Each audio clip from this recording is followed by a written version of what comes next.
Friends, आज हम बात कर रहे हैं रिलायंस इंडस्ट्रीज और साथ में फ्यूचर ग्रुप की। आज बाजार में थोड़ी सी गिरावट है।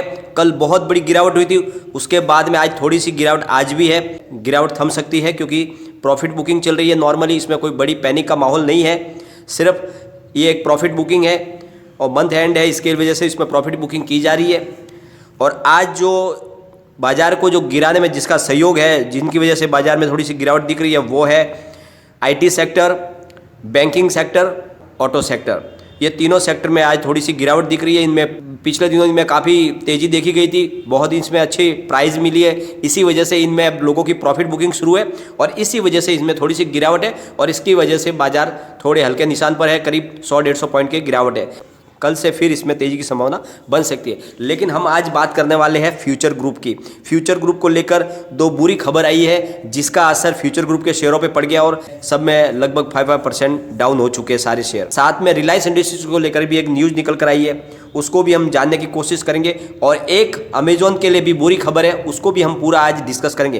तो इस तरह से सारी जो न्यूज़ बहुत निकल के आई है, उनको हम एक एक करके सब डिस्कस करेंगे। लेकिन उससे पहले अगर आप पहली बार मेरे चैनल पे आए तो चैनल को सब्सक्राइब कर दीजिए, एक बेल आइकॉन दबा दीजिए ताकि जब भी नया वीडियो बनाऊं पहला नोटिफिकेशन आपको मिले। वीडियो पसंद आए तो लाइक से जरूर कीजिए। चलो फ्रेंड्स, वीडियो स्टार्ट करते हैं। मैं हूं आपका दोस्त एसबी दवे और मेरे चैनल ऑनलाइन कमाई में आपका बहुत बहुत स्वागत है। अभी दोपहर के करीब 12:30 बज गए हैं। बाजार लगभग 100-150 पॉइंट के आसपास में है, ट्रेड कर रहा है। अभी करीब 144 पॉइंट की गिरावट है। सेंसेक्स में 0.33% डाउन पर चल रहा है और इसकी वजह है प्रॉफिट बुकिंग। आज बैंक निफ्टी करीब 0.67% डाउन ट्रेड कर रही है और साथ में आईटी निफ्टी 0.39% डाउन पर ट्रेड कर रही है और ऑटो निफ्टी में 0.43% की डाउन है। यानी ये तीनों सेक्टर जो है इसमें गिरावट बनी हुई है। इसकी वजह से सेंसेक्स में भी गिरावट दिख रही है करीब 144 पॉइंट की। म्यूचुअल फंड लगातार सेल कर रहे हैं, लेकिन सामने एफआईआई की मजबूत खरीदारी है। इसकी वजह से मार्केट में इतनी पैनिक माहौल नहीं है, इसमें डरने वाली बात नहीं है। आज हम बात करेंगे अभी फ्यूचर ग्रुप की।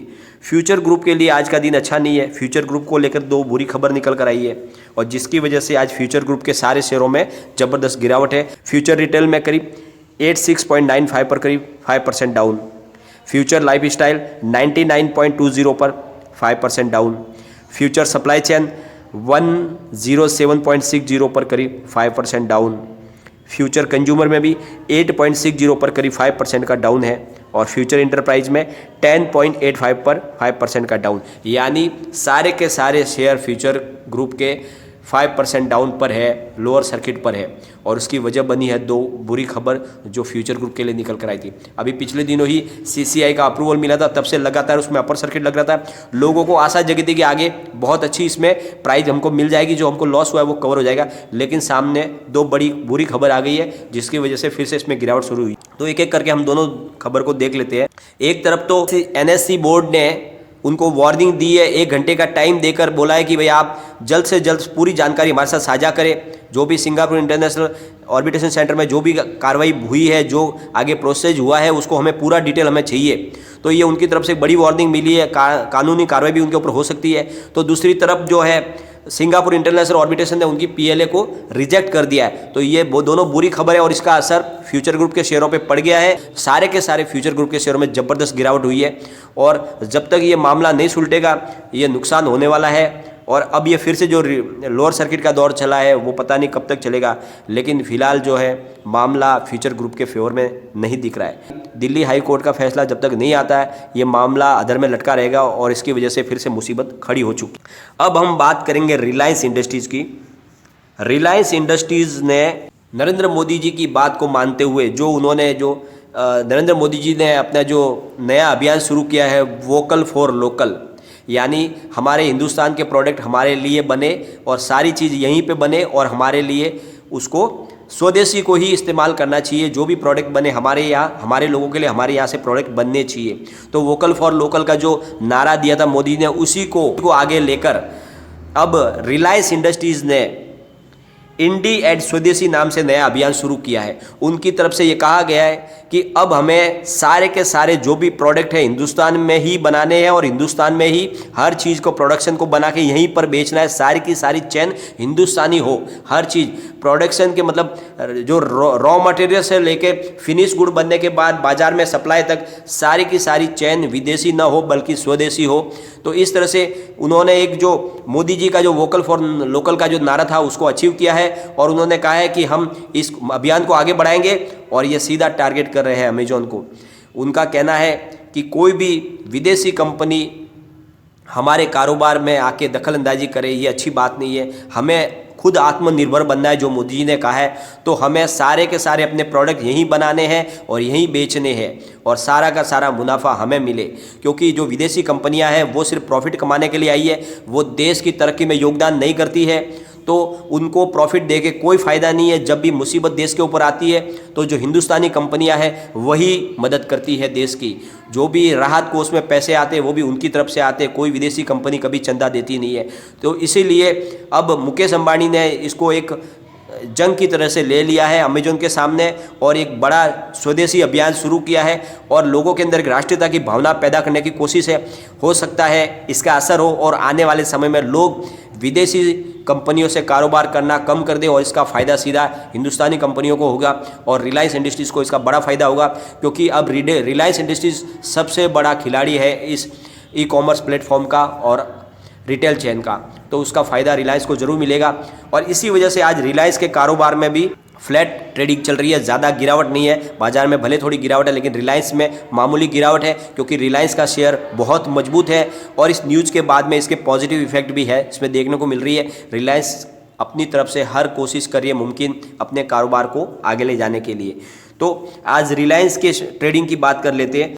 आज रिलायंस इंडस्ट्रीज का स्टॉक 1953.05 पर ओपन हुआ और इसने हाई बनाई है 1965 की और ये लो में गया है 1930.05 और अभी ये ट्रेड कर रहा है 1943.50, करीब 0.22% डाउन, यानी लगभग फ्लैट ही ट्रेडिंग है, बड़ी कोई गिरावट नहीं है। अभी 12:30 बजे का टाइम है, हो सकता है अगर मार्केट में थोड़ी सी रिकवरी होगी तो ये आराम से ऊपर चला जाएगा। इसमें माहौल तेज़ी का ही दिख रहा है, इसमें गिरावट की संभावना अभी नहीं दिख रही है। यह एक बाइंग का मौका है रिलायंस इंडस्ट्रीज में। अगर आपको 1900 के आसपास मिलता है खरीदारी का मौका तो आपको खरीदारी करनी चाहिए। बहुत जल्द ये 2200 पे चला जाए। आप 1750 का स्टॉप लॉस लगा के 1943 के आसपास में अगर 1950 के आसपास आप खरीदारी करते हो तो आपको 2200 का प्राइस जल्दी ही शॉर्ट टर्म में देखने को मिलेगा। और इसमें लॉन्ग टर्म का टारगेट तो मैंने पिछली बार भी आपको दिया हुआ 2800 रुपये का है, जो बहुत जल्द इसमें आराम से आएगा। लेकिन फ्यूचर ग्रुप के शेयरों को मैंने पिछली बार भी बोला था, अभी भी बोल रहा हूँ आपको, उनके शेयरों को आपको टच भी नहीं करना है, न उसमें नया एवरेज करना है, न उनको सेल करना है, क्योंकि उसमें रोज़ नई न्यूज़ बन रही है। जैसे ही कोई पॉजिटिव न्यूज़ आती है तो उसमें तेज़ी बन जाती है, उसमें अपर सर्किट लगते हैं, और जैसे ही निगेटिव न्यूज़ आती है तो उसमें सारे के सारे गिरावट बन जाती है सब शेयरों में और उसमें लोअर सर्किट लगता है। तो फिलहाल जब तक इसका फैसला ना आए दिल्ली हाई कोर्ट का तो आपको इसमें कुछ भी करने की ज़रूरत नहीं है। फ्रेंड्स, अमेजॉन को लेकर भी एक बुरी खबर है, उसको भी आपके साथ में साझा कर लेते हैं। 1 अगस्त को सेंट्रल गवर्नमेंट ने कंट्री ऑफ ओरिजिन नाम से नियम लागू किया था। इस नियम के तहत जो भी एक ई कॉमर्स प्लेटफॉर्म वाली कंपनियां जो कारोबार करती है, जो प्रोडक्ट बेचती है, उनके लिए एक नियम लागू कर दिया गया था कि जो भी वो प्रोडक्ट बेच रहे हैं वो कौन सी कंट्री में बना है उसकी पूरी जानकारी उस प्रोडक्ट के साथ में होनी चाहिए। और इसके लिए उनको सबको नोटिस दिया गया था, गवर्नमेंट की तरफ से, सेंट्रल गवर्नमेंट की तरफ से उनको नोटिस भेजा गया था और उनसे सारी जानकारी साझा करने को कहा था।